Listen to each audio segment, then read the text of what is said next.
Hey guys, welcome back. We're at the first lap of the second race. We unfortunately missed the start, but we are about getting very close to top mark here, and as you can probably see on the TV, that the breeze has really started to fill in a bit more, which is nice.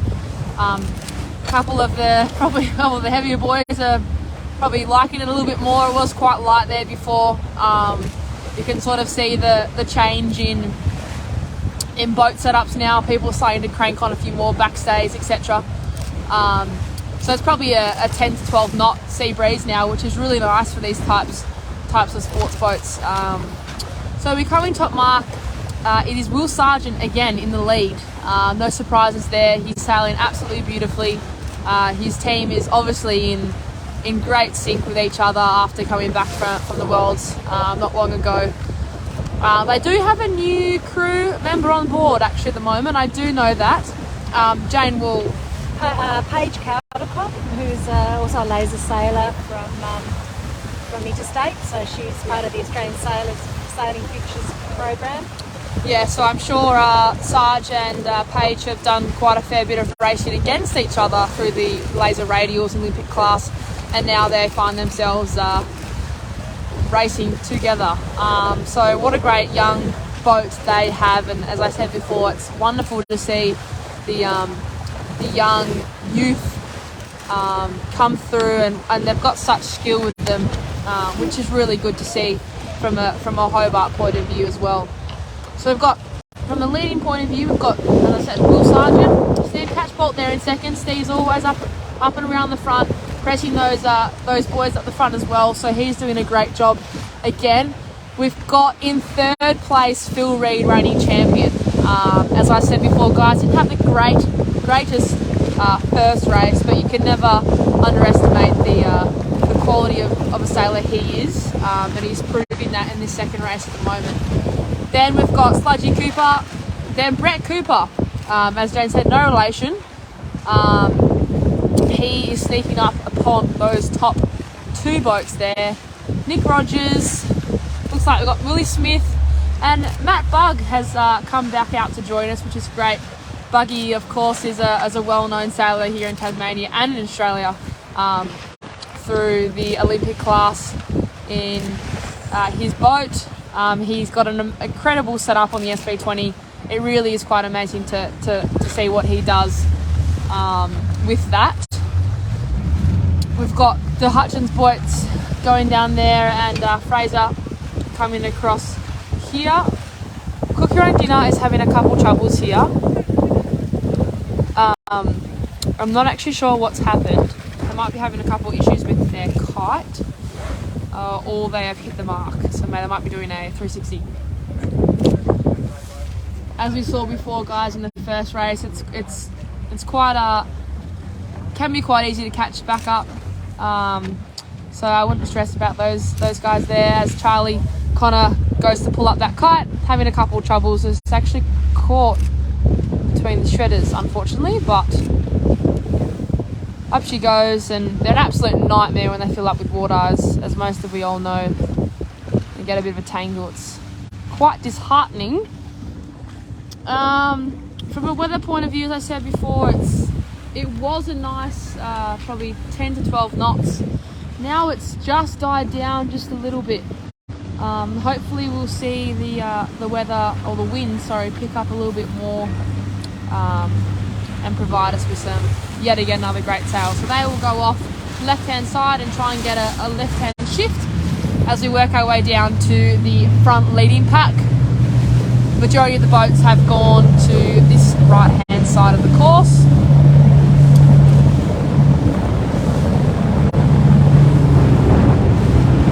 Again, super lucky to have Will providing the driving capabilities on a beautiful boat today to allow some great media coverage.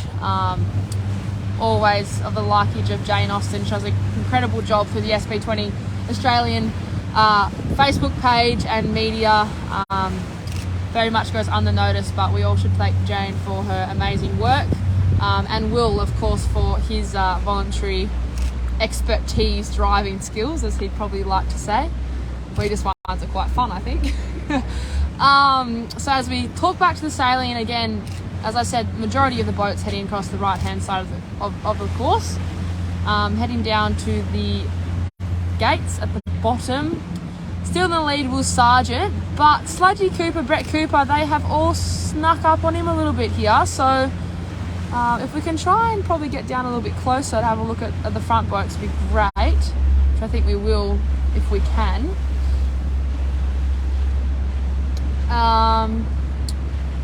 From the angle I'm sitting, it looks like Sludgy Cooper is just sitting off the stern of Will Sargent, probably looking to take his wind if possible, and to slow him down so he can catch up. It's a bit of mind games, I would say, all these legs downwind. It's where big gains can be made. And we have a nice little puff here, guys. Probably a 12, 13 knot gust, maybe even 14. So hopefully we'll get the boats up planing, which they should very soon. Yeah, did come down, but the wind has now picked up where they don't actually need to come down now, because there's no wind lights by themselves. Will Sargent still has quite a big lead, probably 2 boat lengths off Sludgy Cooper, and then probably the same amount back to Brett Cooper.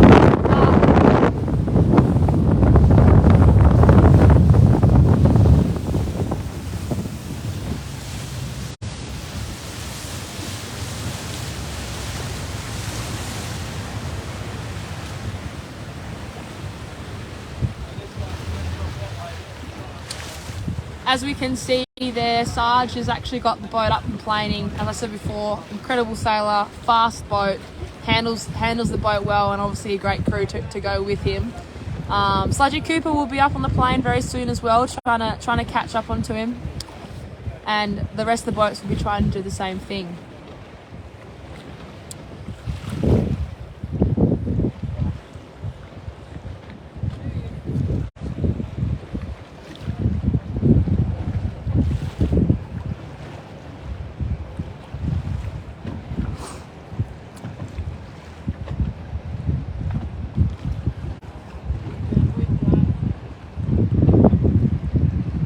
Sludgy Cooper has probably bridged that gap just a little bit. It's probably only about a boat length now from his bow to Sarge's stern here. He'll be looking just to stay as close as he can to Sarge, and it'll be interesting to see if there's a little bit of mind gains on the next lap up to the top mark. Bit of covering you probably would see by Sarge, just to ensure that Sludgy doesn't get a little shift that he might not. You also see the tactics here. I don't know if you guys can see, but Sludgy Cooper has actually let all of his backstay off. Well, not all of it, but lots of it off. Whether compared to Will Sargent has kept majority of his on. And so that's, again, tactics between two boats. I guess it's just about finding out what works best for your team and your boat. As they go around, Sludgy's going for a drop jibe, and as he comes back around to do a nice rounding,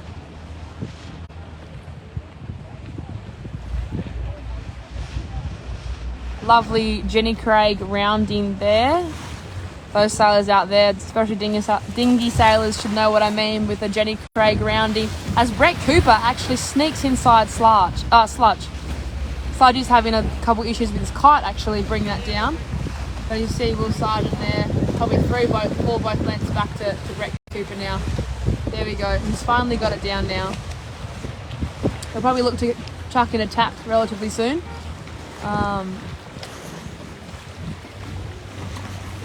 To get out of the bad air that Brett Cooper's now putting on him. From a wind perspective, there does look to be quite a lot more wind on the left-hand side of the course now, as the wind sort of shifts more across to the southwest. This morning we had a bit more of a southeasterly. It's now slightly swinging around. There's probably a couple lifts coming off the shore of Howrah, etc. The next pack of boats is really close, guys, and that's what we like to see. We've got Mind Games here. We've got Willie Smith, Steve Catchpole again, always in the race. Hugo Allison is back here.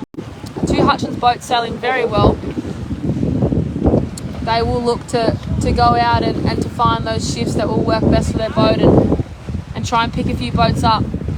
Fortunately, Cook Your Own Dinner, Musto, Peter Johnston's, they've not had a great first leg. As you saw before, a couple issues of top mark. But luckily it's a 3-day regatta, and hopefully they'll get some good results in the next few days. We might leave it there, guys, and we'll get back to you as soon as we can. Looking towards more top mark. We'll keep you updated as much as you can. Thank you again so much for watching. I really appreciate it, and we'll see you soon. Thank you.